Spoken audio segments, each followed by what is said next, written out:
Nouvelle édition d'Information sur Boussolo TV. Mesdames, Messieurs, bonsoir et bienvenue. On ouvre cette édition du journal par site actualité. Comme annoncé au sommaire, le vice-gouverneur du Kasaï oriental a été désigné gouverneur par intérim de cette province située au centre de la République démocratique du Congo. Cette désignation est contenue dans un télégramme du vice-premier ministre et ministre de l'Intérieur et Affaires coutumières consulté ce lundi 19 mai 2025, adressé au vice-gouverneur Augustin Kayemba. Cette note administrative vient confirmer son intérim à la tête de la province du Kasaï oriental après la mise en accusation de son titulaire Jean-Paul Bouéboué-Capo par l'Assemblée provinciale. Dans sa décision, le VPM Chabani dit avoir pris acte de résolution portant respectivement mise en accusation de Jean-Paul Bouéboué.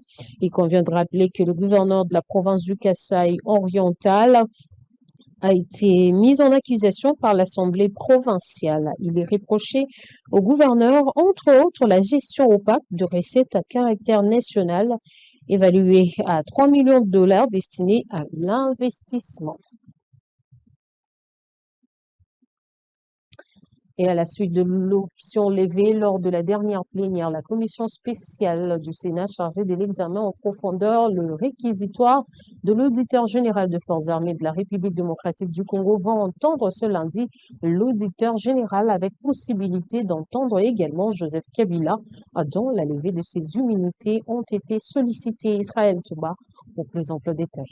La commission dirigée par l'ancien chef de la diplomatie congolaise Christophe Lutundula ne dispose que de 72 heures à dater de ce lundi 19 mai pour soumettre son rapport à l'Assemblée plénière, prévoir auditionner ce jour le lieutenant-général Lucien René Likoulia Bakoumi, auditeur général près la haute cour militaire de la République démocratique du Congo. Il sera question pour l'auditeur général des FARDC d'étayer et d'expliciter en profondeur ses accusations devant le membre de la commission spéciale. La commission spéciale n'exclut pas aussi la possibilité d'auditionner l'ancien président et sénateur à vie, Joseph Kabila. Il reviendra au bureau de la Chambre haute du Parlement d'en décider en dernier, affirme une source au Sénat. Selon le réquisitoire de l'auditeur général des FARDC, lu lors de la dernière plénière, le sénateur à vie, Joseph Kabila, est accusé d'avoir commis des faits et actes constitutifs des infractions de participation au mouvement insurrectionnel en assumant les communications des insurgés du M23, infractions prévues et punies par les articles 136 et 137 et 3 du Code pénal militaire, des trahisons en entretenant en intelligence avec les puissances étrangères, en l'occurrence le Rwanda, ou avec ses agents, les mouvements terroristes AFCM 23 dans le cas d'espèce pour engager cette puissance à entreprendre des hostilités contre la RDC ou en lui procurant des moyens. Fait prévu et puni par l'article 182 du Code pénal congolais, livre 2, ainsi que la participation à des crimes de guerre tels que prévu et puni par les articles 21 bis, point 2, ainsi que l'article 223.1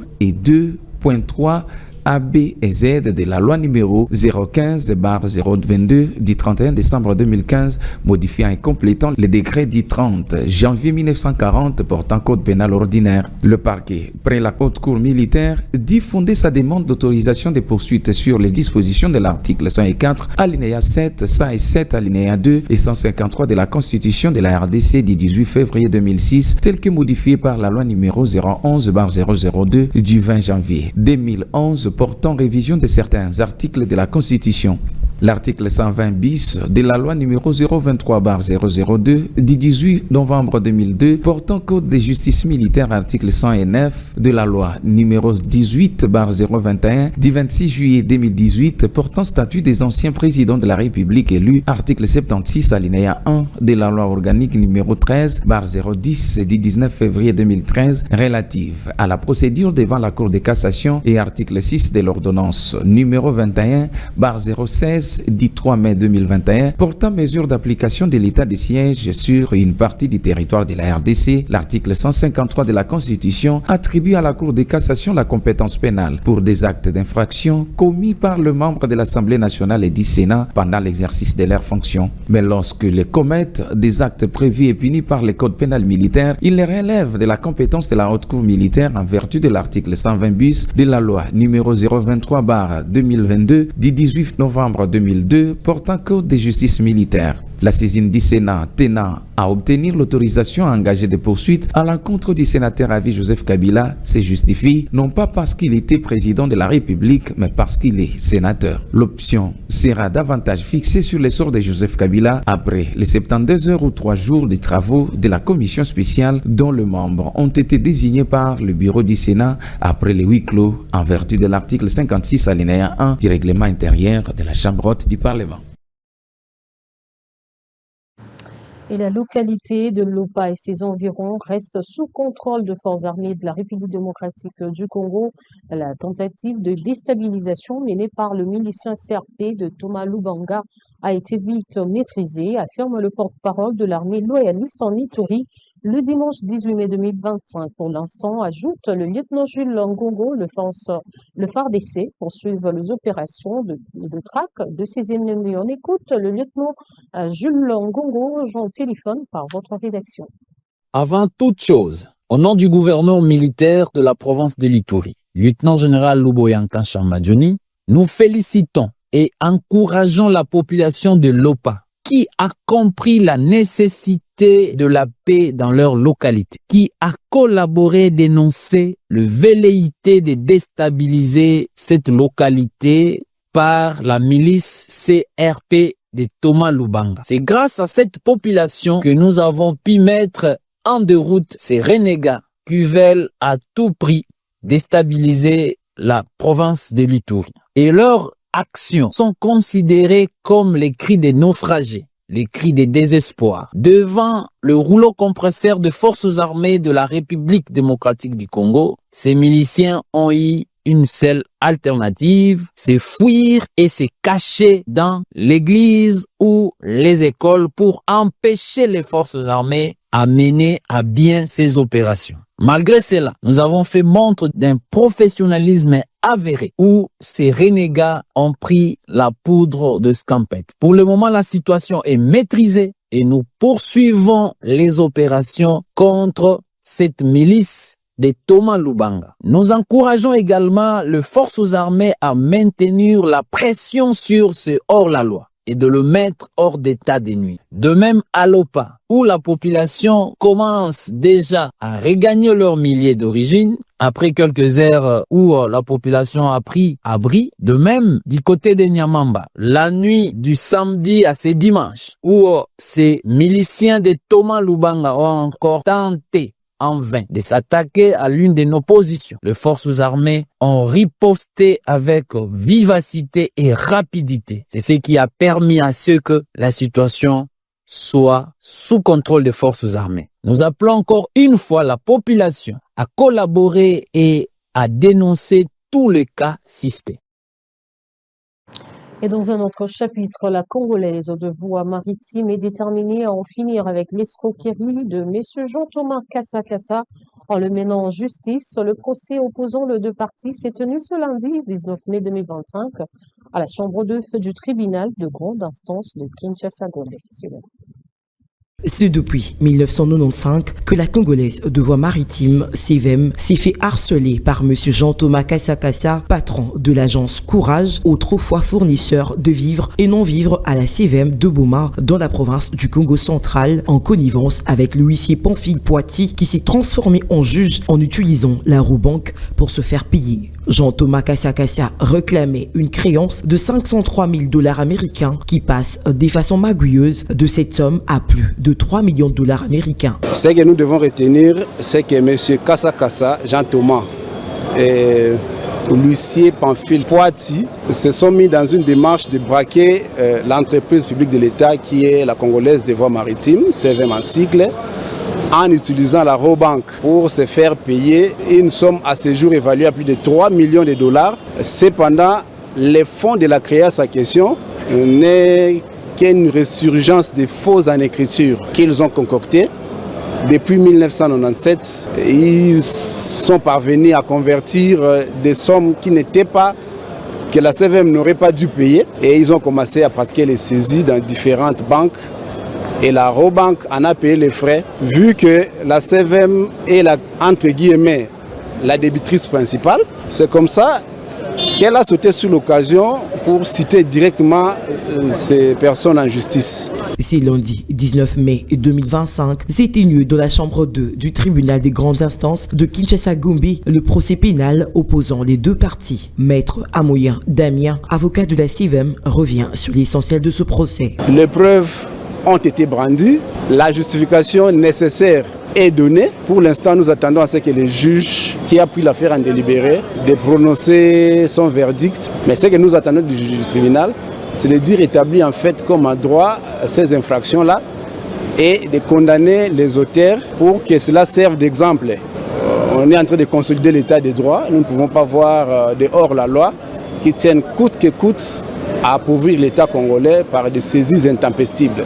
Il a contourné la CVM qui est couverte par les immunités pour poursuivre l'argent de la CVM auprès de la Robank qui n'aurait même pas dû être tiers saisi dans la mesure où la créance qu'il veut prendre a été suspendue par une décision de justice. Cependant, les avocats de la CIVM attendent du tribunal de dire le droit afin que les auteurs soient punis selon la rigueur de la loi. Rappelons que Jean-Thomas Kassakassa et Pamphile Poitier sont accusés de faux en écriture, association de malfaiteurs et tentative d'escroquerie. Et comme annoncé au sommaire, la problématique des embouteillages à Kinshasa dépasse ceux qui gouvernent la mégapole de plus de 17 millions d'habitants. Un projet de circulation alternée à Kinshasa fait polémique depuis dimanche dernier. L'hôtel de ville a promis de fixer l'opinion quant à cette mesure qui est jusque-là qu'un projet. Le Quinoa a rencontré ce lundi ont émis les différents points de vue. Bosco Kabamba et Chrétien Gaïu. Depuis son accession au pouvoir, le chef de l'exécutif provincial, Daniel Bumba, ne cesse de prendre une batterie de mesures pour le bien de son entité. La dernière décision, qui se trouve dans un laboratoire, mais affûtée par ses proches dont l'authenticité est certifiée, suscite des controverses au sein de l'opinion.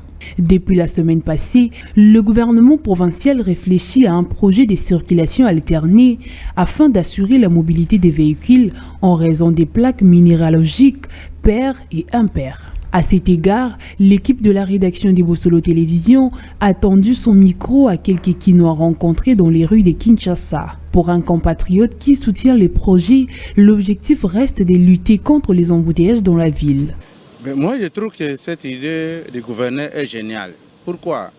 Parce que nous donnons l'impression au monde entier que la ville de Kinshasa regorge beaucoup de véhicules par rapport à toutes les villes du monde. Alors, tel n'est pas le cas. Nous avons le problème des routes. Le sérieux problème ici, c'est des routes qui sont impraticables. Appelons le chat par son nom. J'ai toujours dit aux gens, ce qui nous manque, c'est la discipline, ce qui nous manque, c'est des routes. Cette idée du gouverneur, moi je trouve que c'est une idée qui est la bienvenue. Par contre, d'autres personnes rencontrées sont opposées à l'idée du gouverneur, bien qu'elle soit encore à l'état des projets. J'aimerais que le gouvernement provincial puisse bien exploiter la grande ville province de Kinshasa, qui est d'ailleurs la capitale, et notre miroir, la République du Congo. La multiplication de voies secondaires aiderait en ce que la population puisse circuler, parce que la circulation de la population est même garantie par notre constitution. Enfreindre à la population leur loi de mouvement ou la liberté de mouvement arriverait à violer constamment cette constitution qui garantit déjà ces mouvements.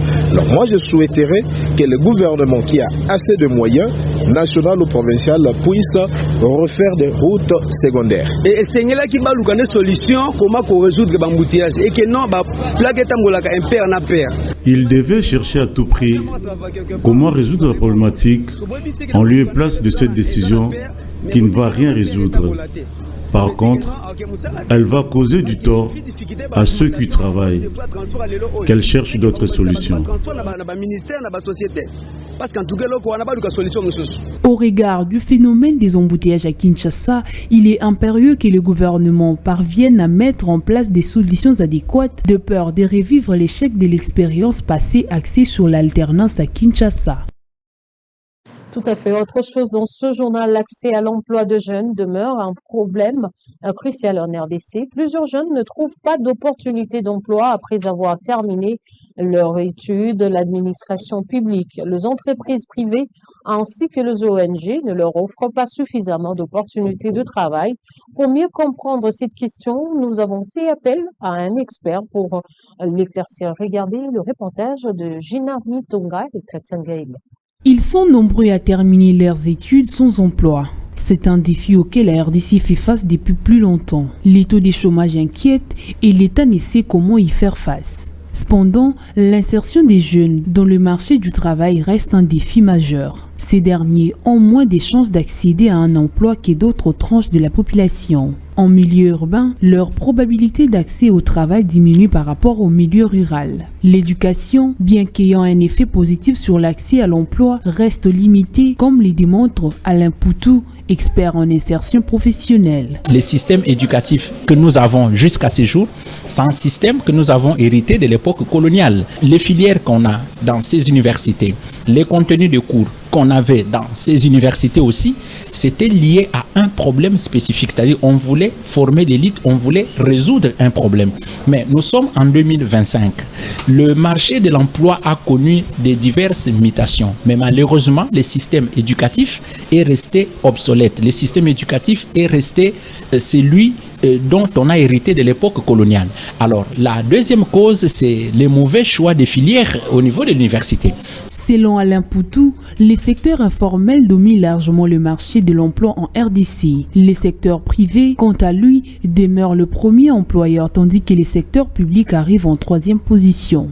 La responsabilité de l'État dans la question de l'emploi, c'est au niveau du fait d'abord qu'on a un problème ici. C'est qu'il faut faire comprendre aux gens que l'État qui est le patron de l'emploi, normalement, ne peut pas aussi non plus recruter tout le monde.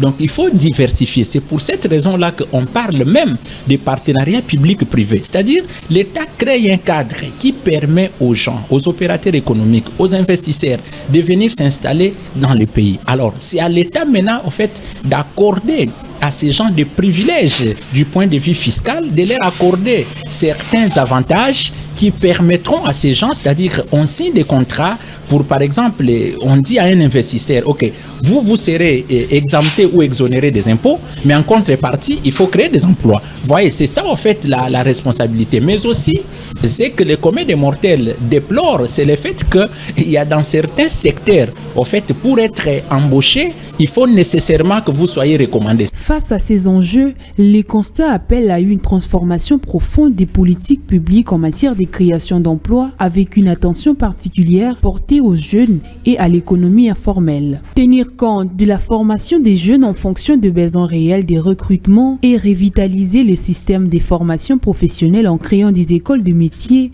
est un atout majeur. Et dans un autre chapitre, l'intersyndicale de l'EQT BC2C exige l'augmentation de salaire des agents par l'employeur et promet une grève en cas de la non-validation de ces revendications. Suivez. L'organisation intersyndicale de l'EQT BC2C est montée au créneau ce lundi 19 mai 2025 pour revendiquer l'augmentation des salaires des employés par l'employeur. Nous avons réclamé l'augmentation salariale et il nous avait demandé de commencer par la classification des emplois. Nous avons fait ce travail. Au moment de la signature, l'employé a demandé qu'il puisse avoir l'avis du conseil d'administration qui se tient aujourd'hui et demain au Kenya. Et nous avons répliqué pour dire que notre partenaire direct, c'est la direction générale et non le conseil d'administration. Alors, c'est comme ça que nous sommes convenus dans le protocole d'accord que le 24 mai, le barème négocié avec la classification, tout agent ou employé de l'EQT BC2C doit être aligné et bénéficier de nouvelles grilles barémiques. Cette structure promet une grève générale en cas de non-respect de ces réclamations. Au cas où notre travail que nous avons fait, ce n'est pas validé par le conseil d'administration, au cas où le salaire du 24 mai et tous les éléments que nous avons négociés n'est pas pris en compte, eh bien, l'intersyndical va amorcer la procédure syndicale pour arriver à une grève générale. Il convient de noter que l'intersyndicale Equity BCDC ne peut être révoqué par l'employeur tant que les revendications sont légales.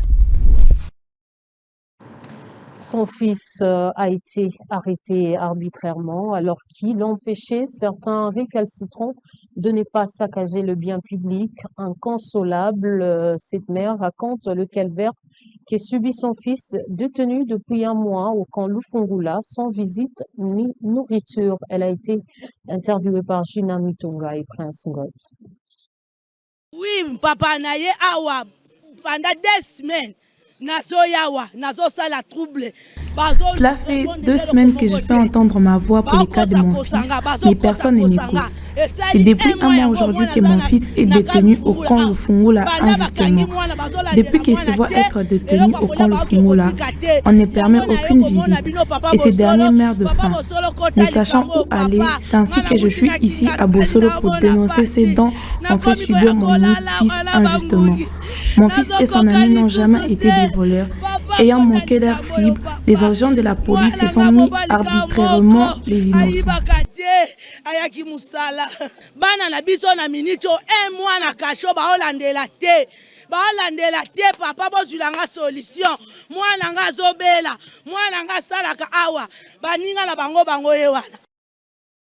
Voilà qui met fin à cette édition d'information coordonnée par Jude Kalombo, réalisée par Héritier Moutombo et Lydia Diandunda. Merci à vous de l'avoir suivi. Bonne suite de programme sur Bossolo TV, la première chaîne au cœur des investigations en RDC.